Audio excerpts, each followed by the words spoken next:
Hello everybody, Allen Bryson here. I wanted to give you a couple of tips towards getting towards your mission with movement. Everyone's life should have a mission that involves some type of movement to get them to that mission. So one of the things I wanted to discuss with you today is how to get mission and movement into your life. And in order to do that, there are a couple of things that you need to understand and to have. And one understanding I want you to have is the difference between your what and your why.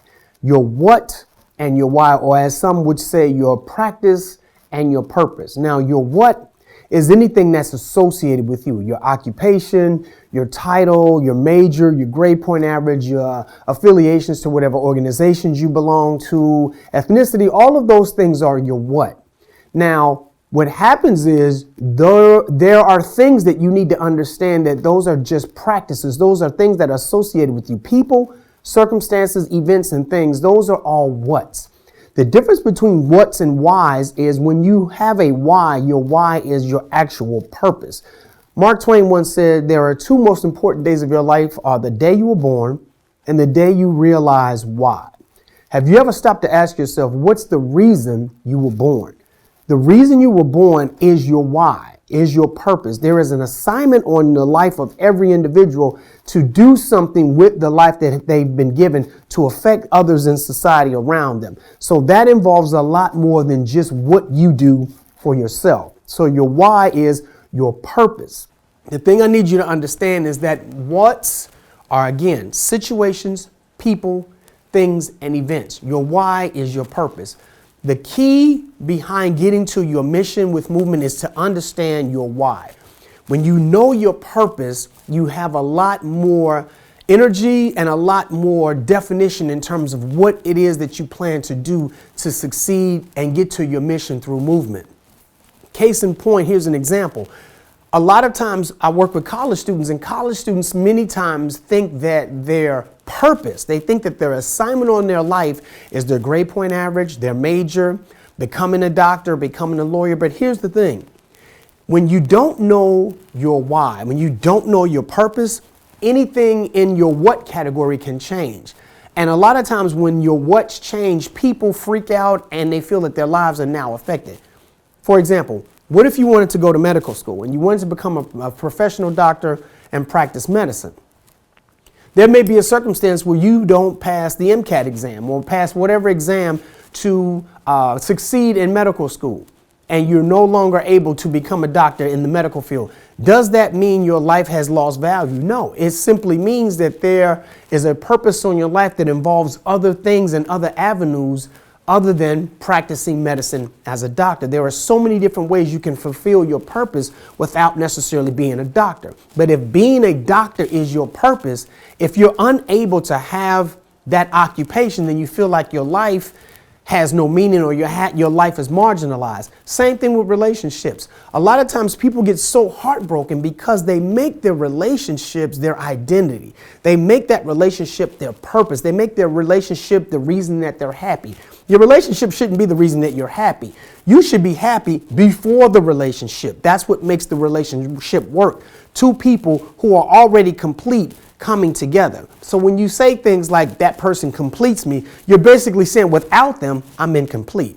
And when you operate like that, you make that relationship your why. You make that relationship your purpose. So what I'm trying to explain to you today is that your practice is what you do.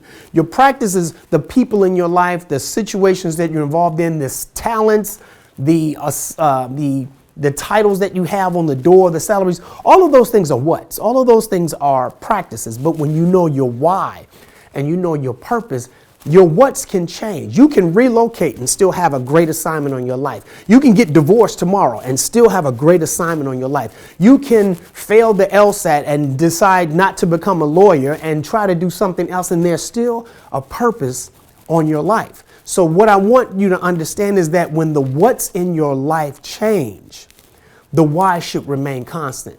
Now, the key is to find out what is your purpose. What is the purpose of your life? What is the reason you were born? So I want you to kind of start thinking about those things. And another thing I wanted to talk to you about also is the concept of anchors and airplanes. Now, you're probably thinking, okay, what does this guy mean when he's talking about anchors and airplanes, and what does that have to do with mission and movement? What happens is there are two types of objects. One is an anchor. Anchor is an instrument used to hold a ship in place. It can't set sail. It can't move. It's settled in that one place. An airplane is a machine used for transportation that takes you up and takes you away and takes you to heights and then lands you where? Your destination.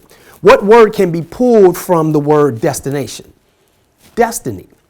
So when you're talking about getting to your destiny or your why or your purpose, you need to be involved with the airplane and not the anchor. The anchor is what holds you down. The airplane is what takes you up and leads you to your destination, your destiny, and your purpose. Now, here's the thing. Anchors and airplanes represent the two types of people in your life right now. There are people in your life right now that are either anchors or airplanes. There are people in your life that are telling you, you can't do this. It's never been done before. Look at who else has failed. They don't believe in you. They don't support you. They criticize everything you do. Those are anchors. Then you have airplanes. These are people who are supportive, people who are loving, people who continually guide you and advise you and give you wise counsel and support and applaud you when you do great things. And they also challenge you and discipline you when you don't do the right thing. So these people want the best for you. These are airplanes and anchors. So everybody understands the difference between the two? Good. Now, here's the hard part. These two types of people in your life are around you at all times, but the anchors are the people closest to you. And that's the hard part about this entire concept. There are anchors in your home. There are anchors in your family. There are anchors in your classroom. There are anchors in your church. There are anchors in your organizations. There are anchors in your circle of friends. When you take an inventory of the people you keep in your life, you have to determine whether that person's an anchor or whether that person's an airplane. The majority of the anchors in your life are the people closest to you. The majority of the people who have the greatest effect on you in a negative way are not strangers. They're people closest to you. Because they're closest to you, those are the ones who have the ability to affect you seriously in a negative way. I want you to make sure that you surround yourself more so with airplanes, people who are supportive and loving and will get you to your destination. Now, when we talk about anchors and airplanes, we're talking about other people. But I also want you to keep this in mind. Many times you can be your own anchor.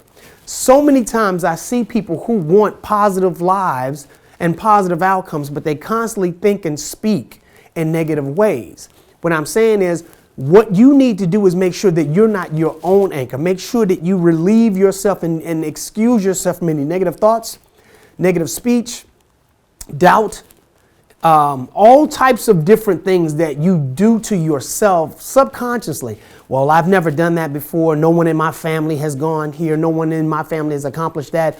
People from my race have not done that before. See, all of these words that you are speaking over your life are basically anchors. So many times you can be an anchor to yourself based on how you perceive yourself based on your past experiences. So what I want you to understand is that when it comes to anchors and airplanes, you want to remove the anchors from your life, or at least separate yourself from them as much as you can in order to make movement to get to your mission. So many times there are individuals who can't get to their destination or their purpose because they're so wrapped up around anchors who they feel loyal to.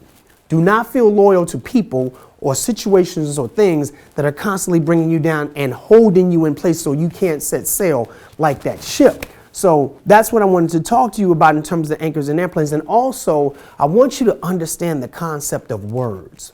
Words are incredibly important and incredibly powerful.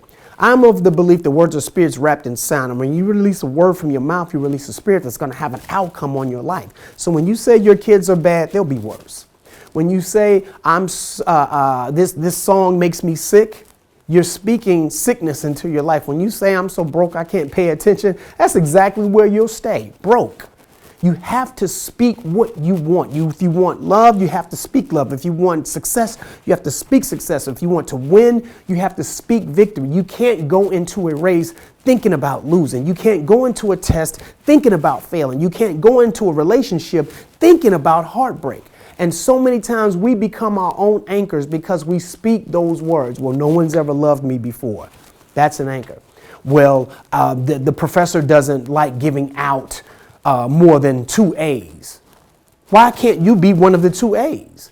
So what I'm saying is so many times we are our own anchors and we delay our own progress and our own purpose and mission in life because we allow people to hold us down. But at the same time, we hold ourselves down by the things we say about ourselves and the mentality that we have about ourselves. Also, the last point I wanted to make is to understand success in life is basically about planting and watching something grow, sowing and reaping. What you want out of life, you've got to give life. What you want from people, you have to give people. You can't expect people to help you and you've helped no one else. So many times I have students that always say, well, no one's ever helped me. No one's ever done anything for me. No one's ever given me a break. But my next question to them is, who have you helped? Who have you given a break to? Who have you given assistance to? Who have you helped in their darkest hour to get them out of a bad situation? So when you want people to help you, you have to help people. You want people to protect your kids, you have to protect other people's kids. You want people to applaud you and respect you and give you your just due. You have to do the same with them. What you put in life is what you give out. I have yet to see anybody who is successful, who constantly just does nothing for anyone else but themselves.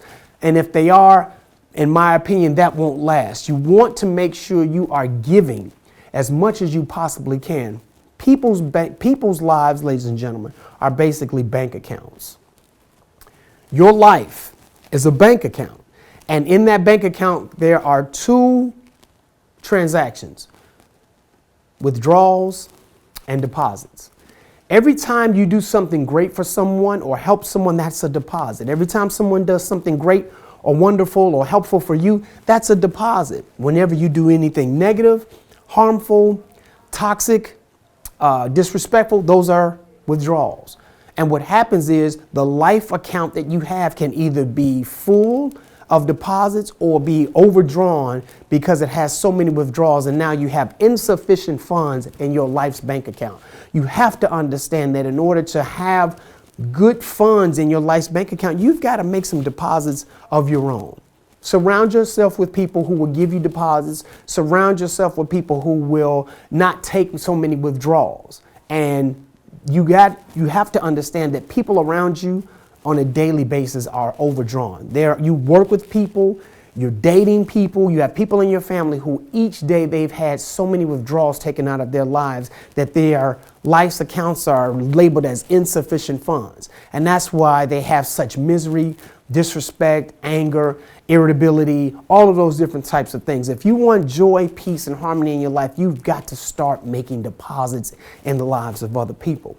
So with that said, I wanted to make sure you understand that one, you have to think, speak, and operate in a positive sense. Regardless of how much it rains, you have to constantly speak about the appearance of the sun.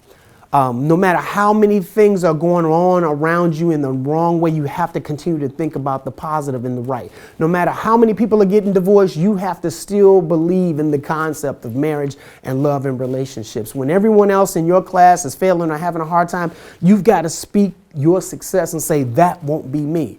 And what happens is, if you're not careful, you'll let the environment be an anchor and keep you down. Also, to know the reason you were born. Know your purpose, not your practice. Your purpose is not the PhD. The PhD is a prize. It is not your purpose. You can serve your purpose with or without the PhD. Your college degree, your GPA, your major, where you come from, that job you wanted, that internship you wanted, all of those things are whats. They are whats. They are not your purpose. Those are just instruments and steps used in you executing your purpose. Your fraternity, your sorority, it's not your purpose. It's just a group of people in which you're joined with for a common goal. The universities that you attend, that's not your purpose. It's a place where you go to get the credentials that you need to carry you further in life. So I want you to understand the reasons that it's important and imperative to know your purpose and your why, and know the difference between your purpose and your practice. What you do is what your practice is, but why you do it and what you plan to give to other people, that should be your purpose. I hope you gained something from this conversation, and I look forward to having more discussions with you about this. This is Allen Bryson. Take care. Walk in victory.